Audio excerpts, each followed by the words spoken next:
On June 7, 1944, a B-24 took off from Olmsted Air Base in Middletown, Pennsylvania for a test flight. On board were 3 civilian technicians and 2 military pilots.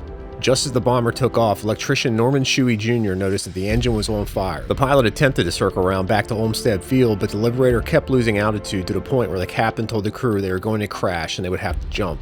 Norman, with no parachute training, grabbed the chute that he was using as a seat cushion and put it on. He then helped his co-worker, 27-year-old Carlisle native Wilfred Rainsford, put his chute on. Norman later stated that he saw the pilot stand up and state, "Go ahead and jump, you only have 1,500 feet, pull it quick." Rainsford was standing next to Norman with his chute on when Norman decided to dive head first through the bomb bay doors. His chute did open, and he watched the plane hit the ground in Yocumtown, York County. Norman then ran over to the crash and pulled 2 burning bodies away from the wreckage. Newspaper articles state that Norman was transported back to the base, and the story ends there. Norman Shuey Jr. passed away in 2007 at 92 years old. Fortunately, I located his son, Norman Shuey III, who agreed to tell his father's story, starting with that fateful day. Mr. Shuey. Yes. So, I've been researching this entire incident. He was the lone survivor of this plane crash in 1944. I mean, it's a miraculous story when you really look at it. I've been talking about this for weeks now, and I started looking into him, and I think it was 2007 where he unfortunately passed away. But I saw that, he had a son. And, so here we are. Can you tell me what you know about that? Because there's a couple mysteries surrounding this. And one is Mrs. Bayshore commented that when she saw your father jump out of the plane, she saw another object come out of the plane that looked like a man. And I'm wondering if it's the guy that he helped put the parachute on. My understanding of that part of the story is Lieutenant Shelley, who was the captain of the aircraft,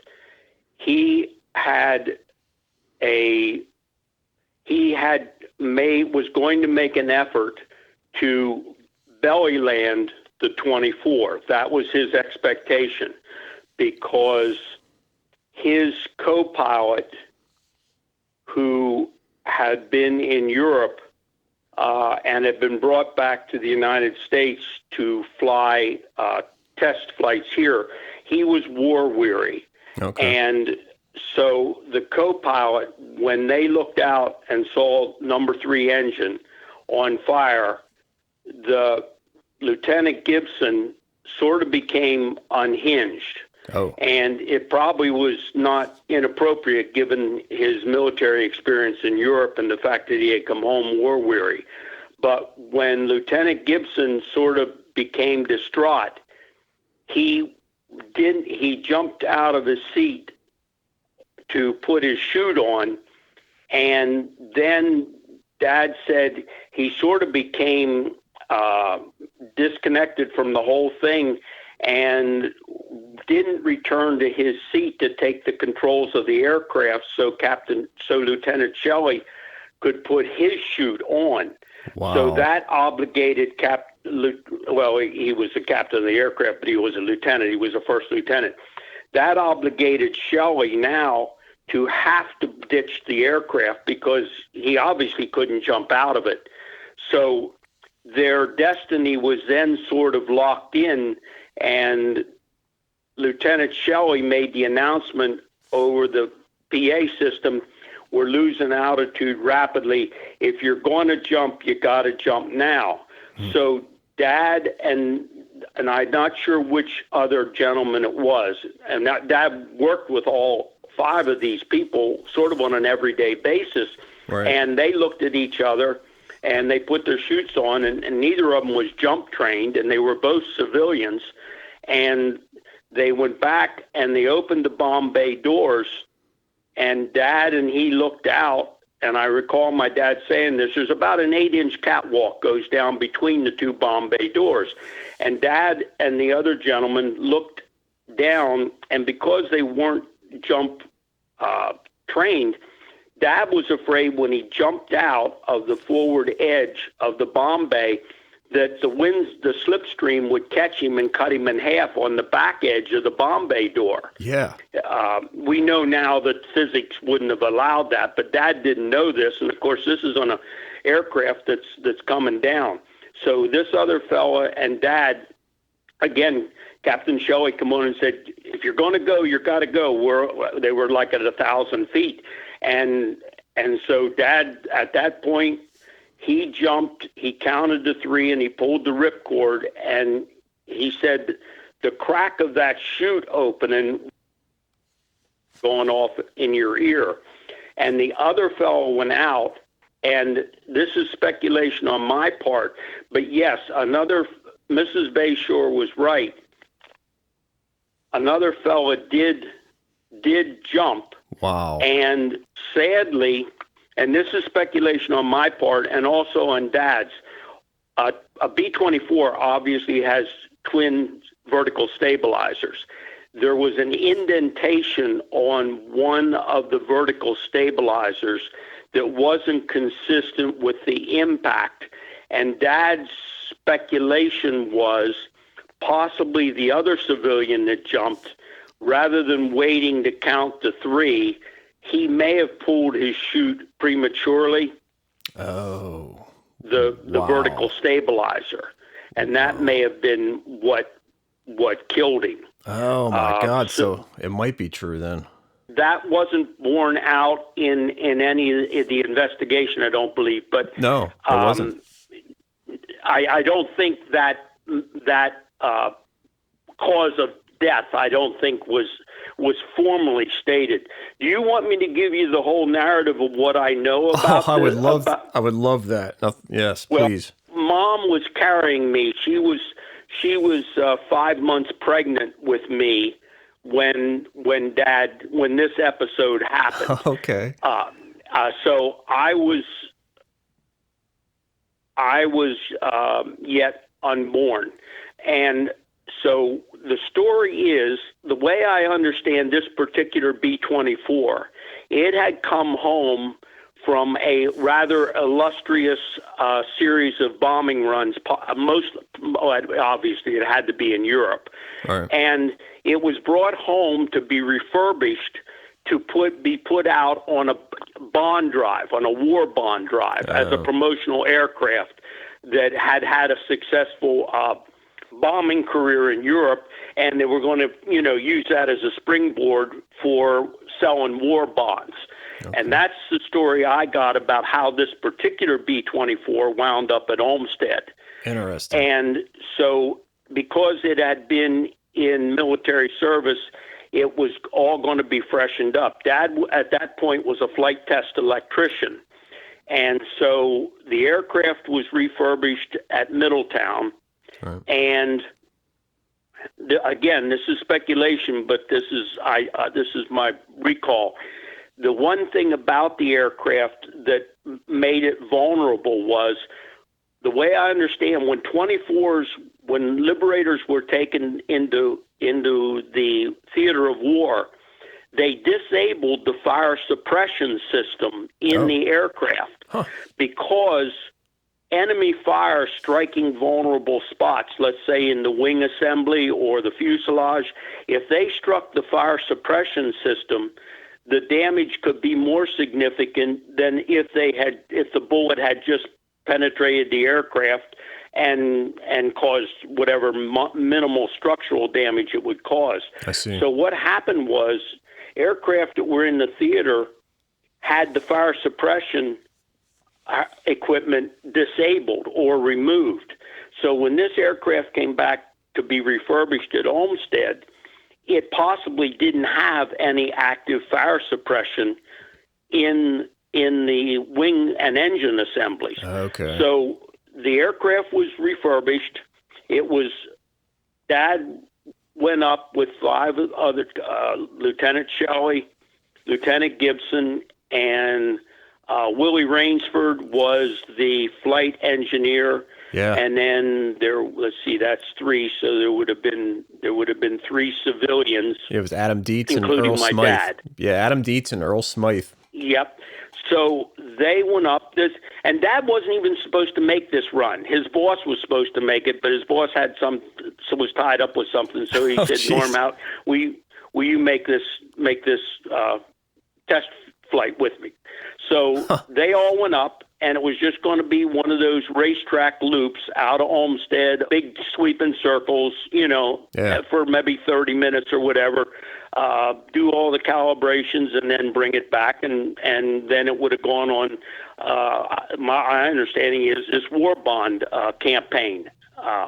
Well, Dad said they hardly got out of Olmsted till somebody looked out the starboard side, and the number 3 engine, Dad said it was burning openly.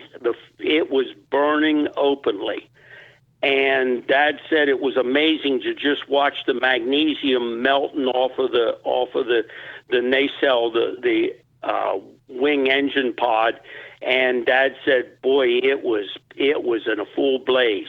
And I think because there was no fire suppression, they couldn't put the fire out.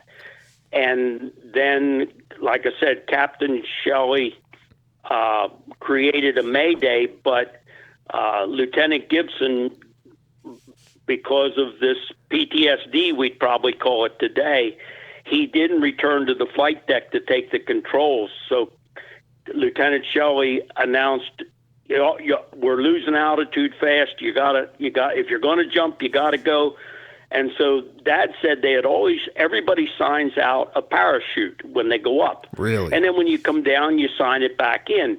Dad said all we ever used the parachutes for were seat cushions, because the seats on the aircraft have a depression to accommodate. And my dad was short in stature anyway. So they just threw the parachute in the seat to fill up the cavity, and they used them as seat cushions. Jeez. So now they're all scrambling around to find a parachute, because nobody ever seriously thought they'd ever be jumping one. Right. You know, Yeah. This is just we use it as a seat cushion. That's its purpose. You know. now we got an aircraft, and now at number 4's on fire also. So now you have the whole right side of the aircraft, the wing assembly. Both engines are burning openly. And now we're really starting to lose altitude. So that's when Lieutenant Shuey, who was the captain of the aircraft, I keep flipping between lieutenant and captain, but anyway, I call him Captain Shuey. Right. Captain Shuey said, guys, you got to go. We're losing altitude fast, and you got to go. And these chutes that these guys were jumping, they were fundamentally combat chutes. So they have a very small canopy, and you drop like a rock so that the enemy can't pick you out of the air. So they're not a happy chute to be jumping, because they have a rapid descent rate so that you don't get picked off, by ground fire. But so Dad has a chute on, the other guy has a chute on, and they go back, and like I explained, when they opened the bomb bay doors and looked out, of course, I remember him distinctly saying, I'm standing at the leading edge, and I'm thinking I'm going to get cut in half by the slipstream. Yeah. But at that point, it was like hell. Just which way do you want to go? Right. Yeah. Exactly. Yeah. The options are getting slimmer and slimmer. Right. Yeah. I mean, so shit. I'm going. So anyway, he and the other gentleman jumped. Dad said he counted to 3, yanked the ripcord, and like I told you, he said when that chute snapped, when the canopy snapped open, it was just like a shotgun going off in his ear. And the next thing, the ground's coming up real fast on Bayshore's farm. Yeah. And Dad, with no jump training, he instinctively tried to land on his feet. And subsequently, and it took 15 years to get the corrective surgery, but he crushed 2 discs in his lower back. Really? From the impact. But he's a young man. He's only, he would have been 30, I guess. When I was born, I guess he would have been 30.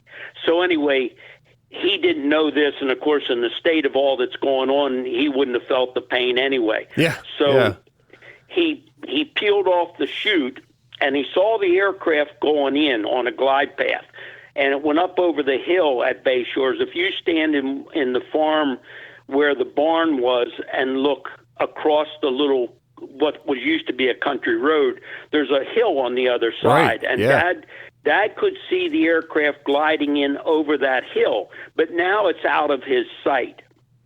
And then he So he peeled the chute off and started to run down across the road and climb that bank on the other side. When he got up there, Barry, my dad was in a state of bewilderment because now the aircraft was, the wreckage of the fuselage was facing him. Oh. And he said, I was in a state of bewilderment because the aircraft's now facing towards me. And Dad couldn't understand how that could be because he saw the glide path of it going in. So he ran over. He was able to pull one or two of the burned bodies out, drag them out. And Captain Shelley, sadly, he wound up in one of the engines. Oh. And the story is that so much of his body was in the engine assembly that they actually buried the engine with his remains at the end of the flight line at Olmsted. Oh my God! Really? That's the first I heard that. I need to look into that next. Well, I mean, I remember Dad telling me that story, that Captain Shelley's body was so badly enmeshed in the radial cooling fins of the engine that's how he was dealt with. Now, again, I'm giving you just the story my dad gave me. Sure, sure. But anyway, Dad's on the ground. He's pulling these burned bodies out, and these guys are burned. I don't know how much fuel was on the aircraft, but there must have been enough.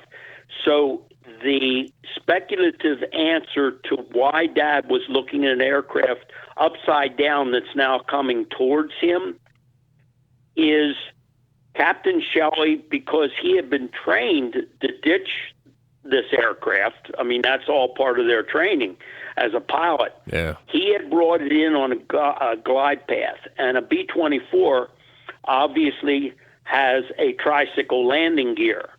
And so on the tail of the aircraft, on the tail of the fuselage, you have a big aluminum skid plate because under worst case scenario, you could strike the tail assembly on the ground. You shouldn't because it's not a tail dragger aircraft. It's a tricycle gear with a nose wheel.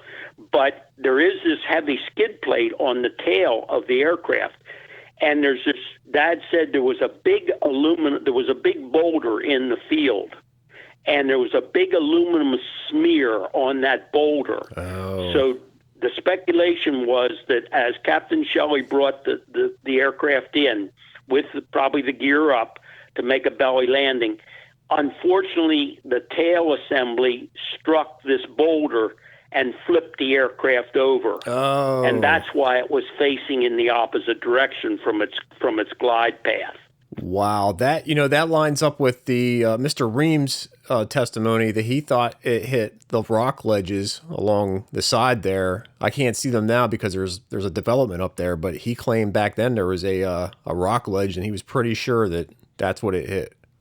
Yeah, and that was Dad's feasible explanation for why the aircraft was going the wrong way when he finally got to it. And then, of course, Olmsted, the people came out from Olmsted, the staff cars and all that.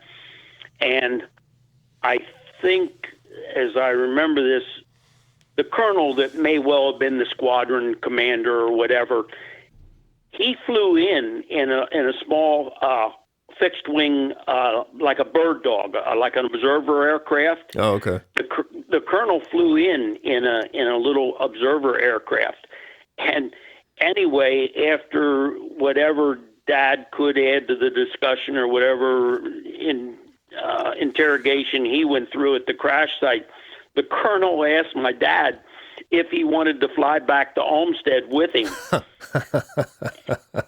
And Dad looked at this little aircraft and said, "No, I'll ride back with the staff car, whatever."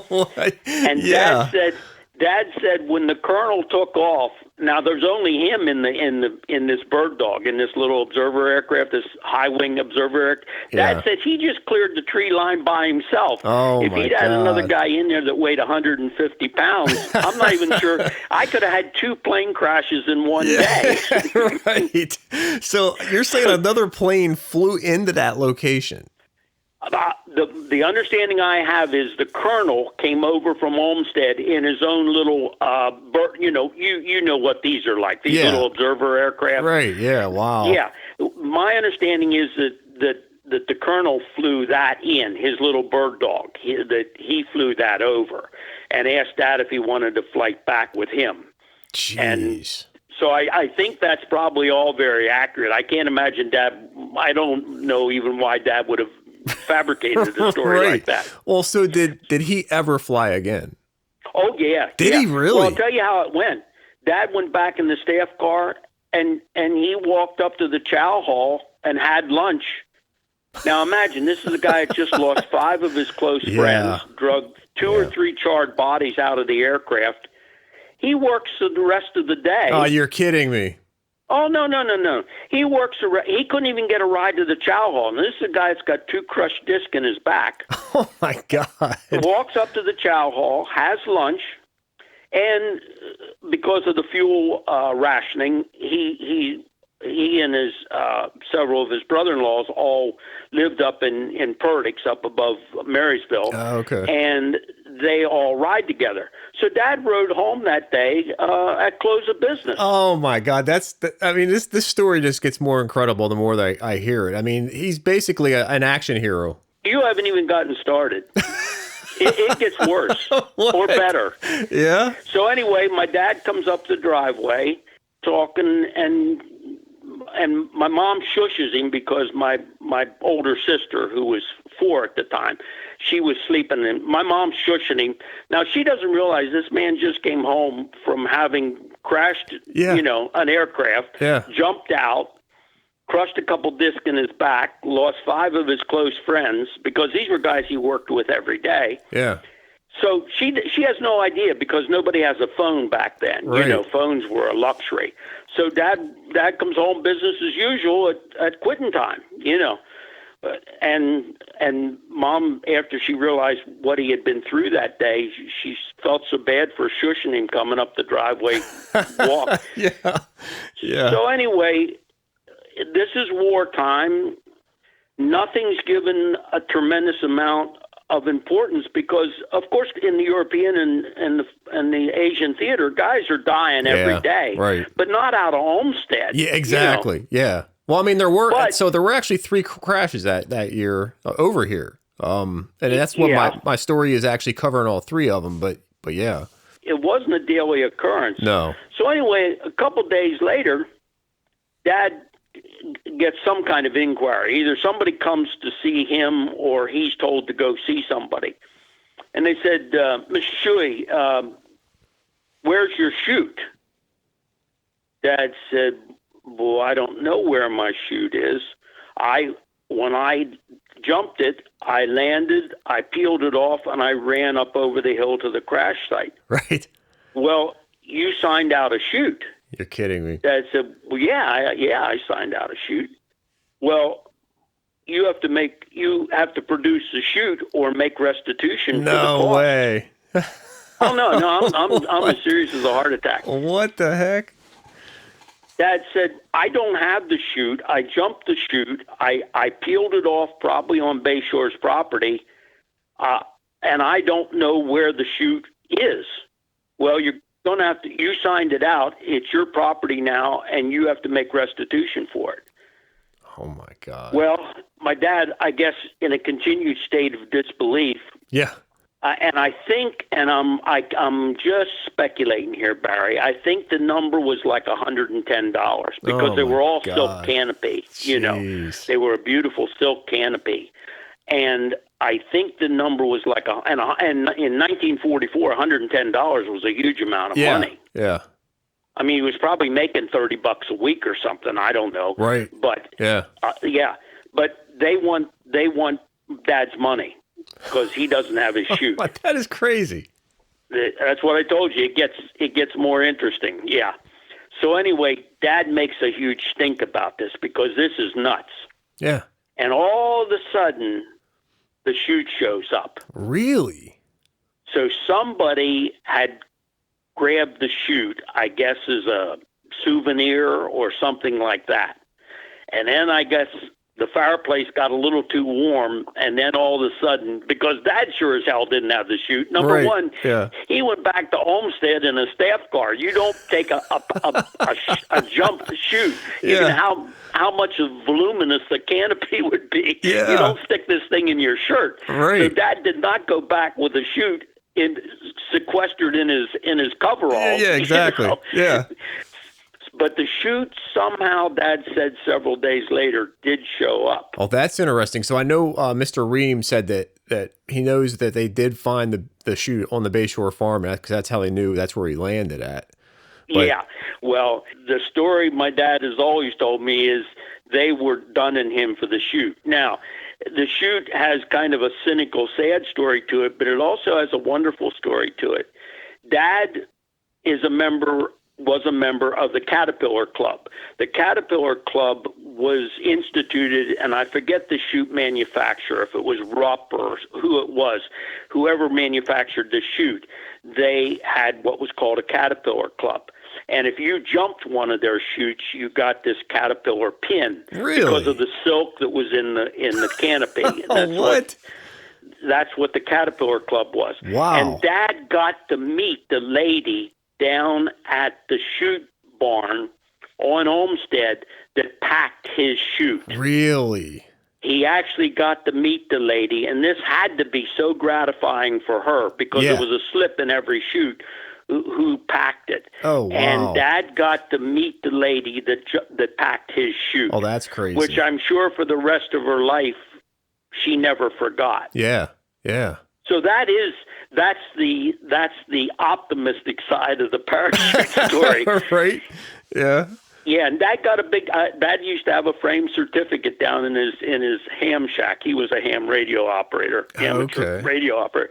Dad had a big certificate from the Caterpillar Club from guys that jumped these chutes.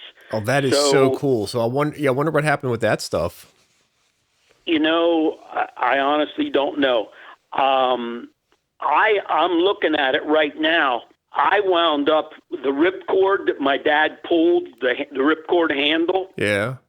I'm looking at it right now. Are you serious? You have the ripcord? I have the ripcord handle. Oh, my God. Is there any way you could send me a photo if I gave you my email? I don't have a smartphone, so I can't do it. But if at some point in time I could, because my daughter or my ex would be over here and they have smartphones. I don't have a smartphone. Okay. But I used to play with Dad's flight goggles, World War II flight goggles. The ones with sort of the gray foam around the side. Yeah. And he had a canvas flight helmet, just a white canvas flight helmet. And I used to play with the ripcord. Oh, my God. And because Dad hung on to it, even though when he was coming down, he didn't throw the ripcord away. He held it in his hand. Really? Which was, I guess because his trip to the ground was so damn fast, he probably didn't have time to think about he's probably holding it. Yeah, he probably held it the whole time, didn't even realize it. Right. I'm sure he did. So anyway, I'm literally looking at, when you ask where stuff got to, I don't know where the Caterpillar certificate got to or the Caterpillar pin, but I literally have the ripcord that he pulled. Oh, that is crazy. Yeah. Did he ever come back over here to visit this location? Oh, he was a celebrity in Yocumtown. Oh, is that right? And you asked me a question here. You said, did Dad ever fly again? Yeah. Okay, so before we go to Yocumtown, I'll give you that story. Yeah. Dad went back, and of course, he was just treated business as usual. Subsequent to that, for years and years, he wound up going to Navy hospitals, and he'd come home with all these braces trying to relieve the pain in his back. Oh, jeez. And I remember he going to Bethesda Naval Hospital, going up to Philadelphia Naval Hospital, and he'd come home with all these chrome and leather back braces, trying to alleviate this back pain. And subsequent to that, 15 years later, he finally found a surgeon in Harrisburg, Dr. Champ Poole in Harrisburg, finally took the 2 crushed discs out of Dad's back, and he got total relief. But it took him 15 years to get relief from the impact of that jump that he made that day. 15 years after the accident, he finally got it fixed. Yep, Champ Poole finally was able to do a surgery that gave Dad relief. Jeez. But in answer to your question about going up again, Dad went up right after that. But Dad said he thinks there was probably some flight psychologist or something. Dad said there was somebody on the flight that typically wouldn't have been on the flight. And he said, ironically, it was kind of a pitiful aircraft. It had been one that was brought back for refurbishing.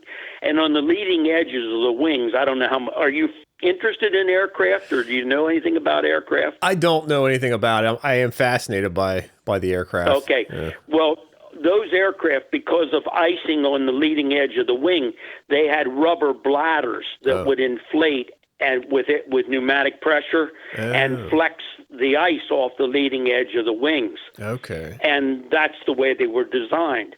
And Dad said this particular aircraft, the rubber bladders on the leading edge of the wing, they were flapping in the breeze because they were all gone from dry rot.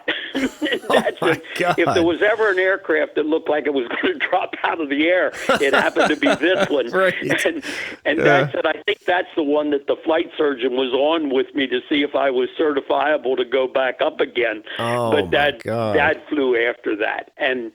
And Dad always had a fascination with aircraft. And after the war was over and after I was born, I don't know if they were friends of my father who maybe flew in the military, but I can remember going to private airfields outside New Cumberland, outside Carlisle, places like that. And guys that Dad knew had Piper aircraft or Cessnas or small light aircraft. So Dad was always, because he worked on these aircraft, big aircraft, military type aircraft, Dad was always fond of aircraft. So it wasn't like he was scared to fly again.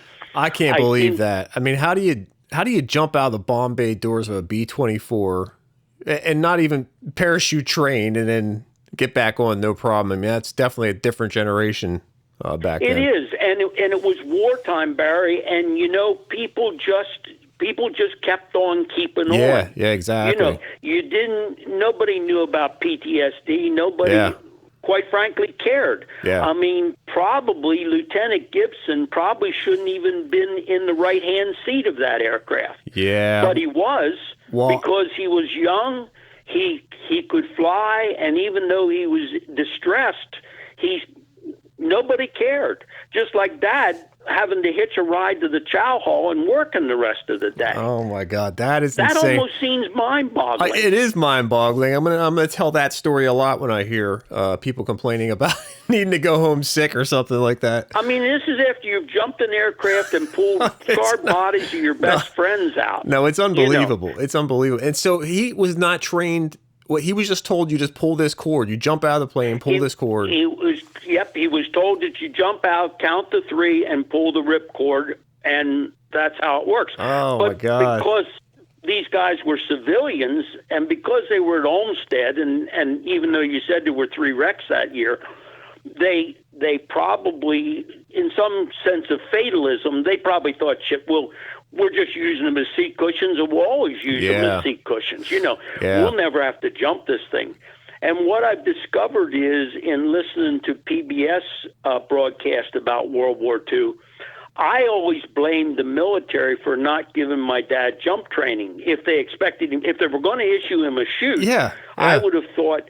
But what I discovered, Barry, is there were even flight crews that didn't have jump training. Really?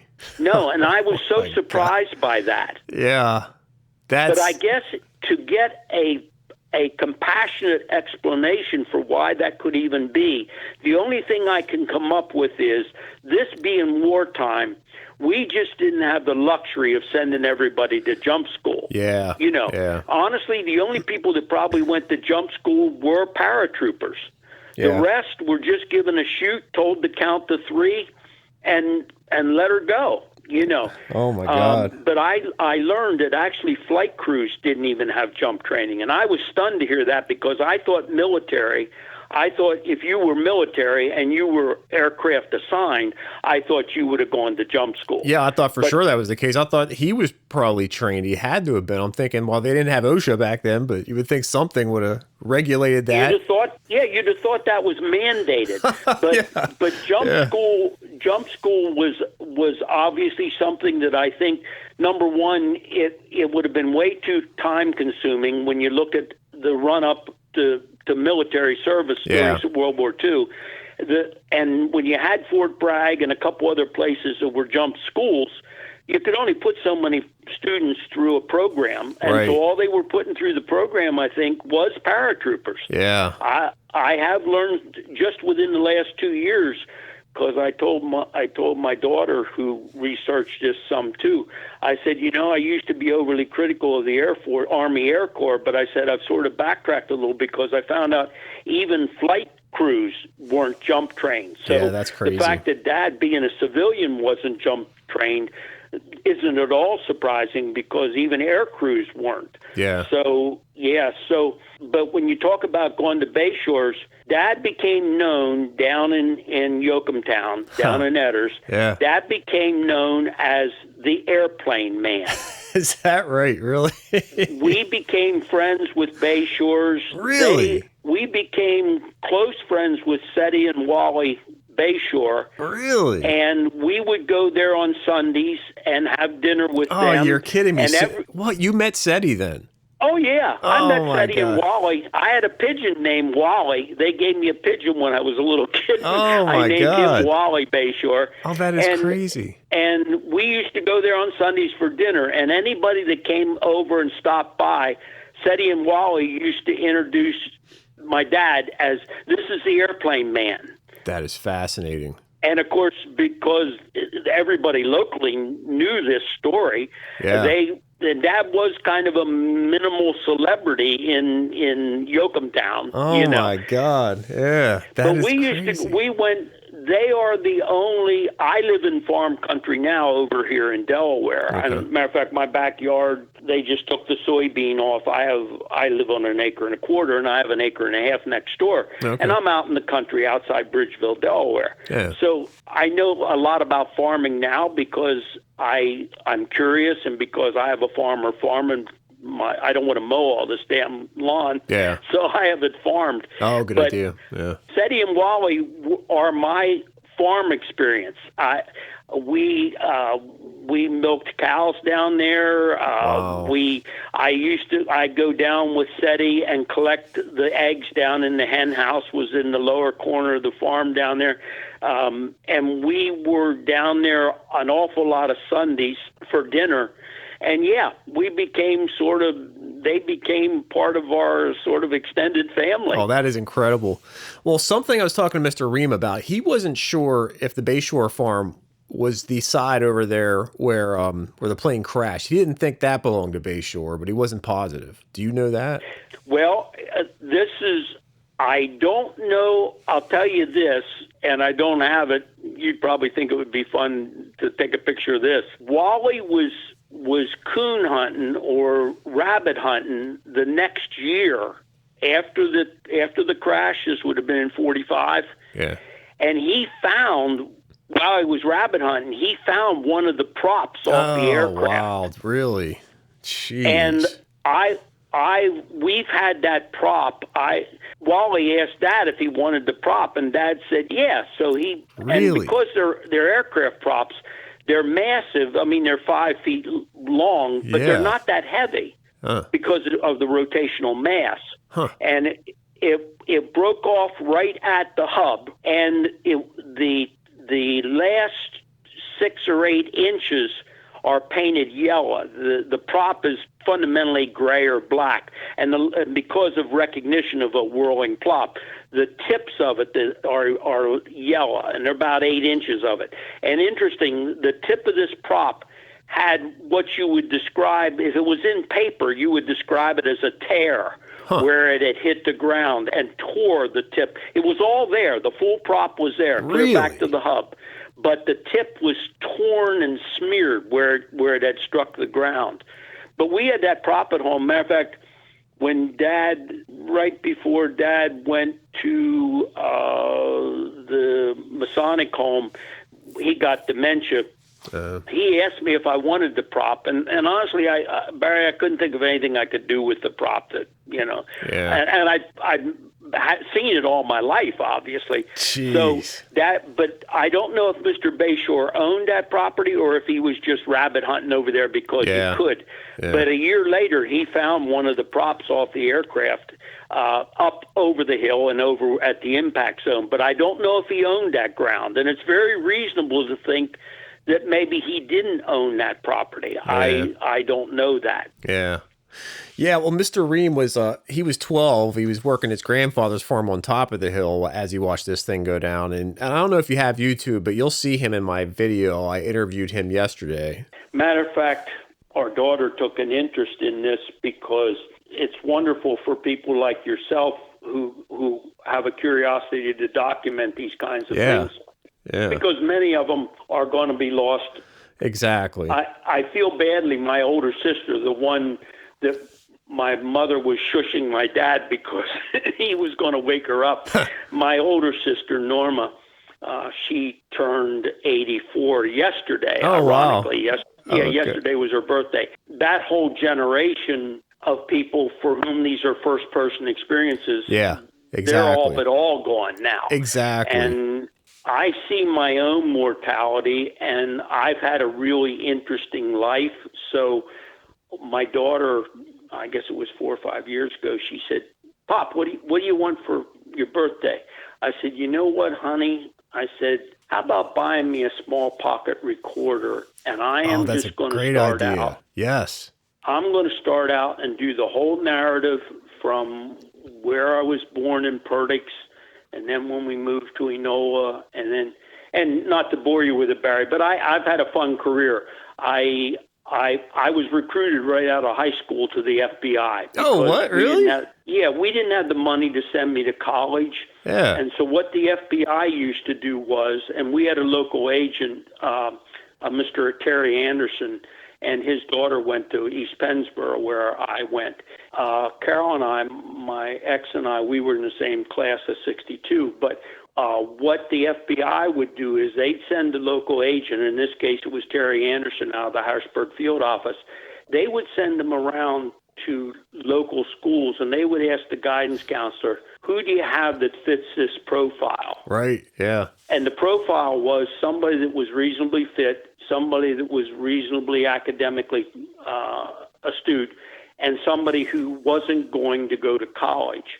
And I met those three criteria. Yeah. I wrestled in high school. I was part of the academic program, but my family at that point had 5 children and didn't have the money to send me to college. So Terry Anderson got together with our guidance counselor and was given a very small list of, well, it was actually 2 names that year. Yeah, that's great. No, let's see, it would have been 3 names. Okay. 3 of us, and all 3 of us, I literally just turned 18. Because I was a September baby, I was the youngest kid almost in my class. And I was only 2 months into being 18. On November the 5th of 62, I went off to the FBI with the expectation in a work-study program I'd become a special agent. Yeah. And I went into fingerprint technology, and I went to GW University at night. And then a year and a half later, J. Edgar Hoover sent me a letter saying because of my uncorrected vision, because I wore glasses, I'd no longer be considered for special agent training. Oh, you're kidding me. I thought, why couldn't you have told me that before I came to D.C.? Yeah. But it was a wonderful experience, Barry, because I left the little town of Enola.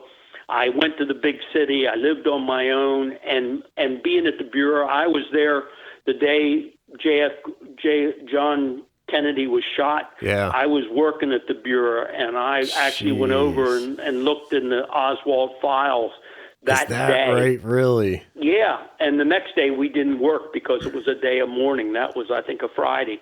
And Carol and I went down for the funeral. I actually watched as the caisson entourage came down. I guess that would have been Independence Avenue and then turned onto Pennsylvania Avenue. But I actually witnessed all that firsthand. Oh, geez. And then I came home and started out with the phone company. And then of course, Vietnam was on. So my mom I came home from the phone company one day and she said, "You've got mail."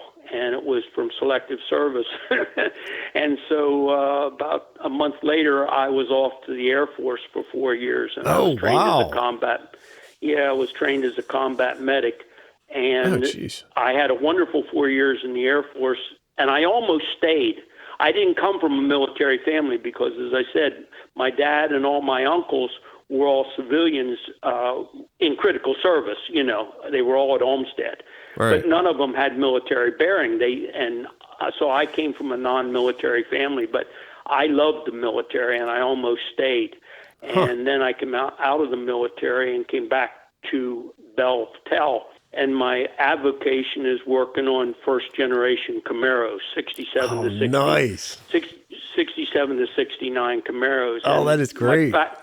My backstory there is I still have... It's 55 and a half years later. I still have the original 68 Camaro that I factory ordered over in Lemoyne. Are you serious? Oh yeah, I just had it out 2 days ago. I just had it out driving it. I factory ordered it back in April of 68 and took delivery May the 21st of 68 over. It was a dealer over in Lemoyne called Sauceman Chevrolet. Yeah, I'm not familiar with that one. Yeah, Mr. Sauceman killed himself in 1969. It was very tragic.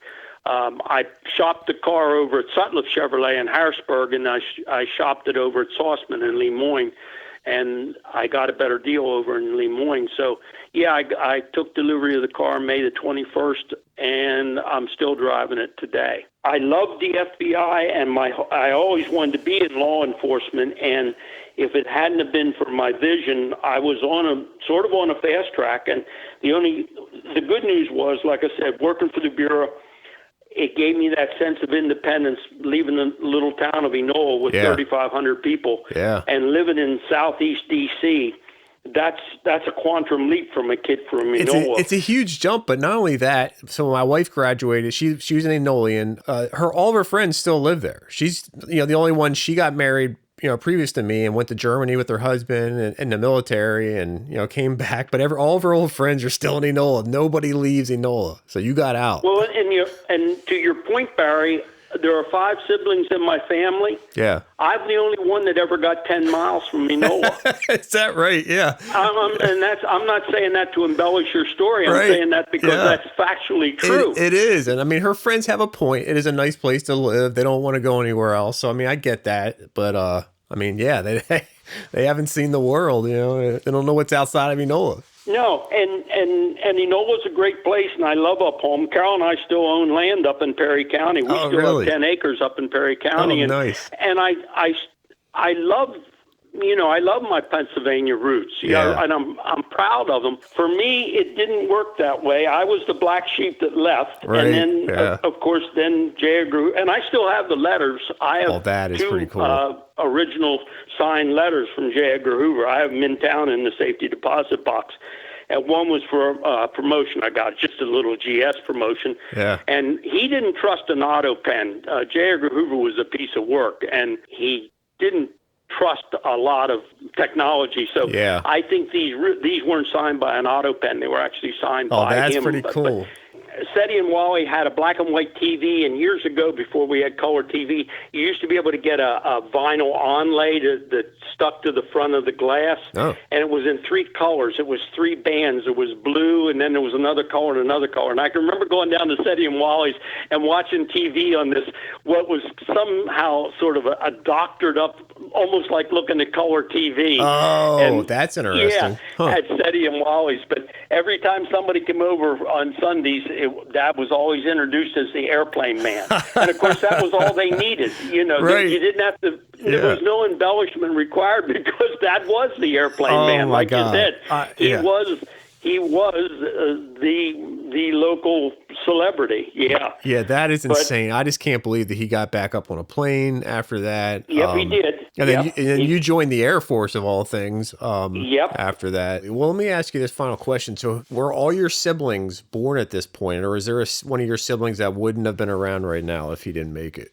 If my dad had expired in that crash, there would only be 2 siblings. Is that right? Because really?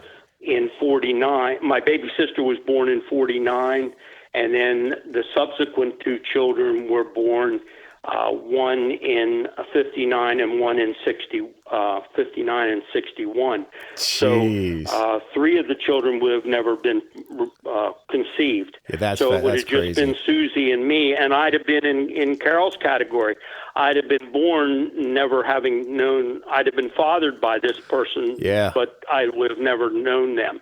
For my older sister, Norma, whom we refer to as Susie, who would have been the only other child of that time, going to SETI and Wally's was a fun thing because we weren't agrarian, you know, we were Enolites, but going to their farm for us was a real treat because and of course SETI and Wally were the most gracious and kind of people. They were wonderful people. I can remember Wally called SETI Snowball because she had perfectly white hair. Oh, is that right? Yeah, and his nickname for her was Snowball. Jeez. Yeah. I wonder what happened to the farm then, because I think the house is still there, because if I match up old photos from 39 to now, there's a structure there that looks like they built around what was the house then. So that's my question. Do you remember when you drove into their driveway, do you remember, was it a barn at the end of the driveway or was the farmhouse at the end of the driveway? Okay, when you turned off of the whatever that, I don't know, was that road, it may have even been, I don't know if it was dirt or macadam or what it was, the road.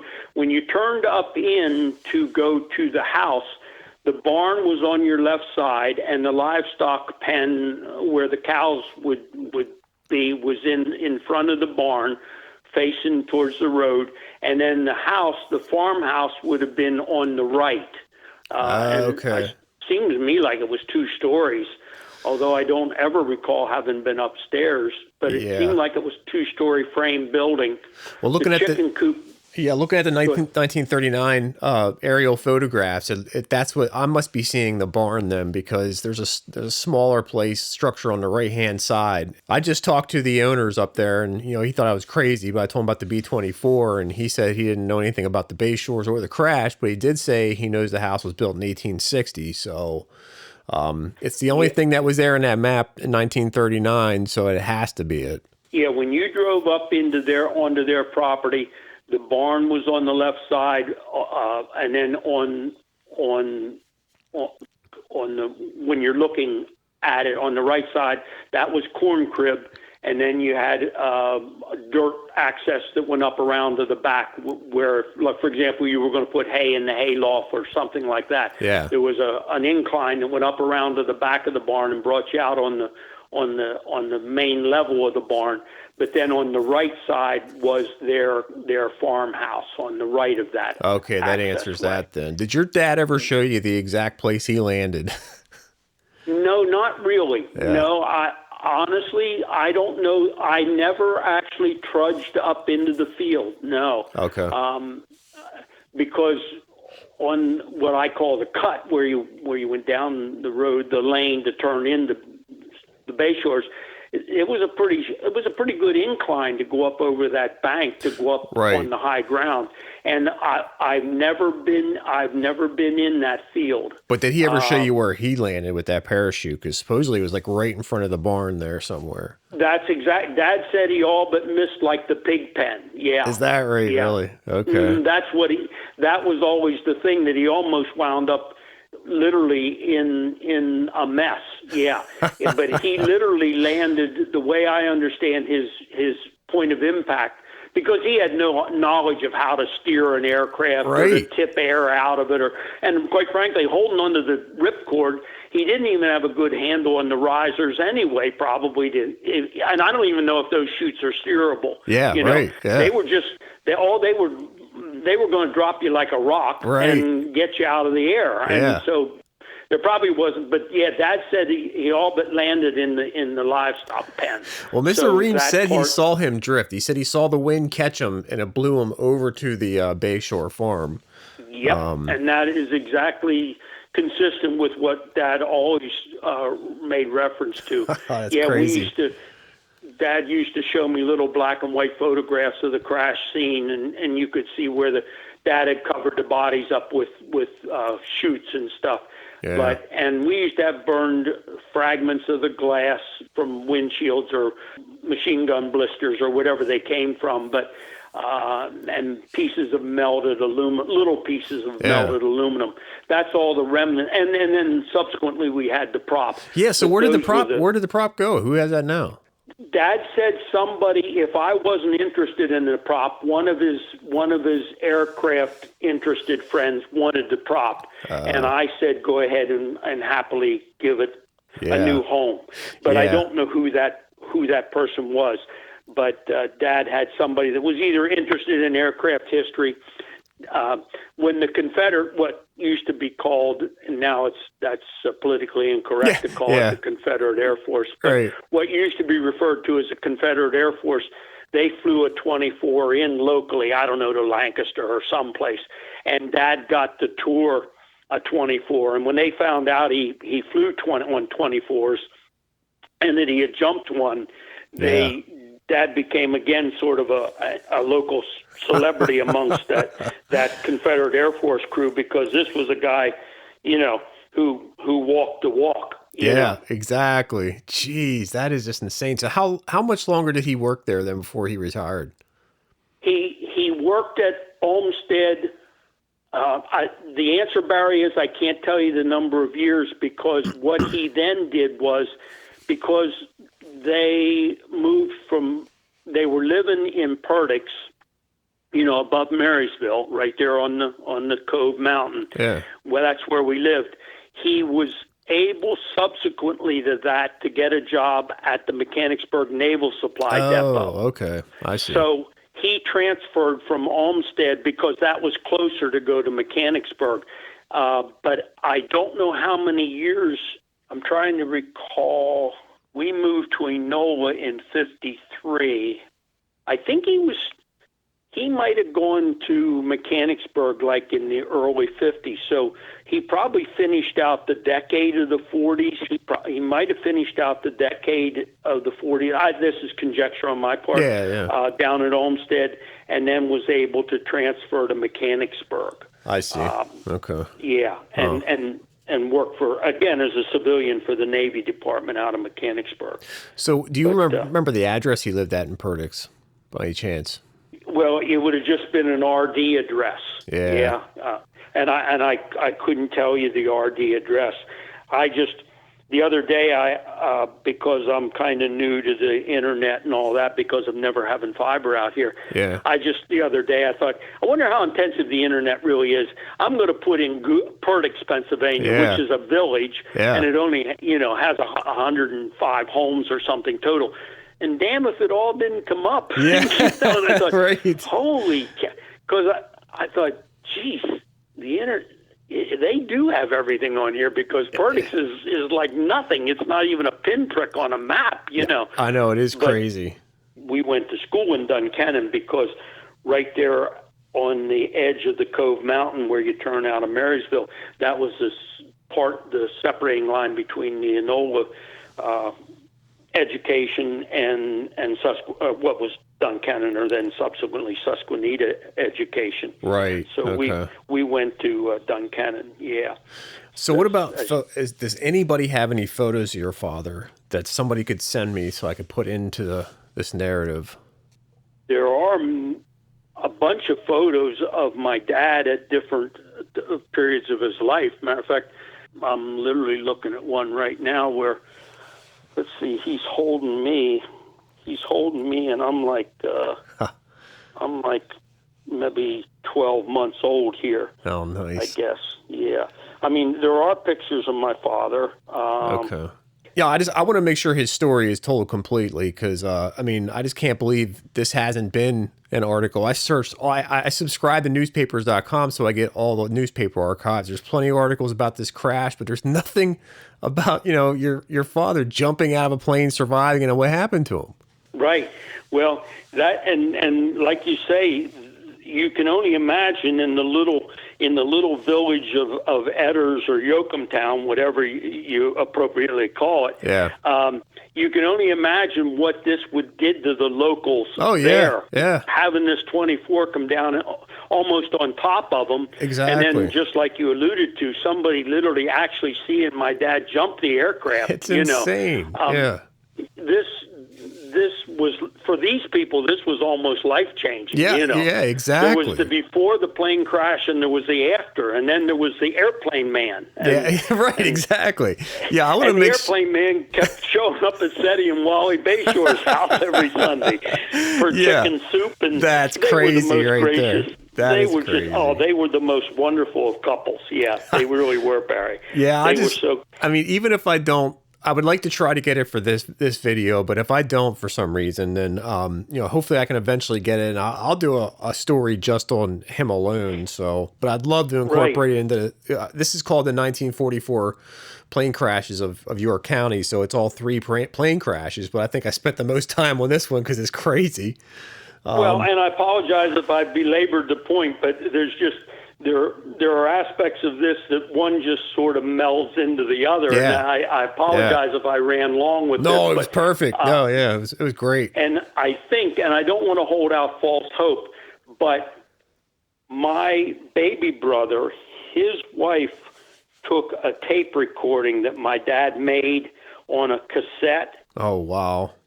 My father made a tape recording of his recollections of. Are you serious? The plane. Oh, yeah, my no, God. it does exist.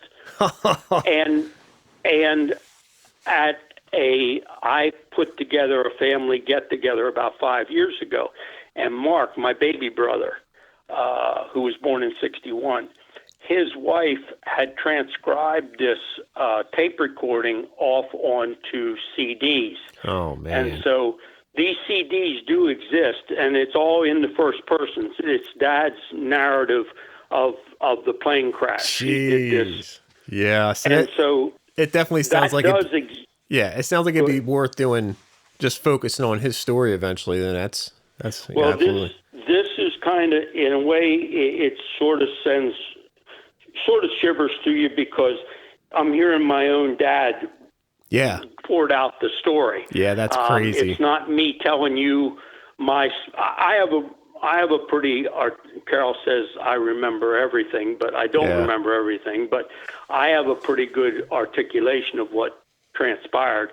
Yeah. But this CD is done in my dad's first person recollection. Now he stops and starts as he gathers his thoughts, and there's clicks off and clicks on, you know. Yeah. But it's actually my dad giving the history of it in the first person. Yeah, I would love to hear that. That stuff needs to be documented, and that's why my entire channel is about that. I lost my mother this year to a pancreatic cancer, and I just started realizing so very sorry. Yeah, I got to start documenting, the past. This, entire generations of information just disappearing, and and people like your father that jump out of planes and continue to work and everything they're complaining about today. That was mind-boggling. That Dad worked the rest of the day. That's just I can't even lunch up at the chow hall and just worked the rest of the day. I did not expect to hear anything like that. I mean, and you probably didn't expect to hear that they tried to dun him for his chute. No, none of that is just insane. I mean, all the paper says is he was transferred to the base. Well, his own statement in the investigation said he was transferred to the base. That was it. That's it. Yep, he rode back in a staff car and worked the rest of the day, and then went home with his car full at 5 o'clock to Perdix. That doesn't even make sense. Yeah. Just a day at the office, Right. Oh my God. It almost seems like if you didn't know that you knew this, it's honest to God, somebody's a pathological liar. Yeah, I know. This this is so absurd it can't have really happened. Right. Yeah, you get fascinating. to the point where it's almost you're incredulous that this I know, exactly. I don't know who the hell I'm talking to, but they're not in their right mind. You know? No, this entire... Even all these years later, when I reflect on it, and of course the part about the chute was all, and then having, you know, I love the Air Force. I made rank in minimum time and grade. I was an E5. I was a staff sergeant in under 4 years, which you never do in the Air Force. You do it in the Army and the Marine Corps, but you don't in the Air Force. Oh. I made E5 in under 4, Jeez. and I was Airman of the Year at Andrews. I said, there's other embellishments to the story, but I loved the military, and I almost stayed in. But when I think about the Air Force charging, or the Army Air Corps charging Dad for the chute, I'm thinking, yeah, that sounds like how the military would operate. You know, we almost killed you, and by the way, we want you to pay for the chute. Yeah. Since you didn't die. Oh my God. Since you didn't die, we'd like you to pay for the chute. Where the hell is the chute? Oh my God. Yeah. Well, you're right. These stories, it would be lovely if they were documented, because they are a piece of our history, and I think younger generations, they need to have just like the wreath laying over the weekend over at Arlington, you know. Yeah. And of course, Carol, having lost her dad in the war in 43 or 44, and of course he's memorialized, because there are no remains. He's memorialized in Manila, in the Philippines, but she has nothing but a couple of his air medals and his Purple Heart to remember her father by. And I think it's important that the younger people have a little better sense of who made the sacrifices upstream. Not me. Oh, exactly. I'm still here, but a lot of people did. Well, I'm hearing stats now that they're saying something like 60% of the current generation they think the Holocaust was a myth. I mean, if that's true, that's a problem. That's a serious problem. That's pitiful. And of course, I saw a news clip the other evening. I don't know, it was on CNN or whatever, but it said, 73% of the young people today absolutely would never consider a military career. Oh, yeah. And like 62% of them of the willing applicants can only get in with some form of waiver. Yeah. And I assume that waiver is either because of fitness or because of prior drug use. Yeah, or mental health, maybe. Yeah. And then I really don't want them weaponized. Right. I'd almost rather they have a drug history than have a mental health. Exactly. If I'm going to give them an AR-16 or an AR-15, I'd rather have them actually be stable. But it seems to me that the pool, because tragically, no branch of the service is making their recruitment. It used to be just the Army and the Marine Corps didn't make their numbers. Air Force, Coast Guard, and Navy, they would. But now apparently none of the branches are making their recruitment targets. And of course that begs the question. What do we have going forward? And yes, you're 51, so certainly now for Carol and I, we'll age out and expire before this goes to critical mass. But for yourself and our daughter's, the last day of the year, she'll turn 56. She's a New Year's Eve baby. Yeah. So she'll turn 56. But for our granddaughters who are 24 and 28, exactly. I feel badly. Because I don't think we're leaving them the legacy that we wanted to leave them. No, we're not, unfortunately. And I don't even know. I think I'm a pretty squared away guy, and I think I'm kind of like the answer guy. I don't have any answer for this, Barry. Yeah, I know it. I know it. I don't have a fix. I don't even know how to turn this train around. No, I don't see any way out of it. And that I find just kind of disheartening. Not for Carol and me, because we're good to go, but. For when I look at Ivy and Maggie, and now literally just 11 months ago, we became great-grandparents, and I'm thinking for Gabriella, that poor child, I don't know what she's going to inherit, you know. It's not to put too dark an edge on it, but it is, you see it in your recruitment situations. I see it in the evening news. It's hard to find a glimmer of hope in any of this. And yet I'm an optimistic person by nature. I really am. Same here. And And needless to say, my dad was when he. I know. Yeah, that's what. He took his seat cushion and strapped it on his back and wanted to see if it would work. I wonder if this damn thing works. Yeah. So I actually found photos of the B-24 bomb bay to see, because I wanted to put that in my video to show what he said he jumped out head first into. And I still, and that catwalk, you can see the catwalk down the center is not very wide. No, it doesn't even make sense. I'm trying to get in his head, like, what was he thinking? He never jumped before. Hopefully this thing works, but I guess this is my only chance. Holy crap. And Dad said, when we stood on the leading edge of that, and we just knew the slipstream was going to cut us in half before we got out. But I saw there's armaments under there too. So I'm like, I'd be afraid to hit that rear tail gun that's hanging down there. At least in the version I was looking at. The belly gun, yeah. Yeah, that's just I guess with Captain Shelley imploring him, guys, if you're going, you got to go. I remember Dad's always saying that. Yeah. Because he said we're like at 1,000 feet, and I guess really maybe it's a good thing that Dad didn't have more time to contemplate. Right. Yeah. It. Yeah. Because he did contemplate the idea of the slipstream, but as we know, the physics of it is the plane was moving at probably 124 knots or something, I don't know. Yeah. And so was Dad's body. So when he dropped through a hole. But Dad's not milling over the physics of this. No. Dad's just figuring, is this seat cushion going to get his ass to the ground? I know, right? Oh, my God. Yeah, so I'm reading his statement. He said, your dad wrote that, then Shelley stood up. I couldn't see whether he still had the controls in his hand or not. The plane appeared to be level in flight at the time. Shelley gave the word to bail out. He said, go ahead and jump. You only have 1,500 feet. Pull it quick. Before I left the ship, I noticed that the landing gear warning horn had been blaring for a number of minutes. At that point, I jumped out the bomb bay door head first. What the heck? That's just crazy. Yeah. Yep, and that's exactly how it. I didn't remember what height Shelley told him. It was 1,500. Yeah, that's insane. And of course, 1,500 probably looked like he could pick out the cows and the cow poop in the yard by that point, probably. Yeah, that is. But that's it. And the reason Captain Shelley, like I said, the co-pilot, Dad said was, and he never. He sympathized with the fact that Gibson became unglued because Dad said he had been war weary and that was why he was back. And Dad said none of us ever criticized Shelley because there's a part of that story I didn't tell you where starboard 3 and 4 were on fire apparently, and I'm putting pieces together here.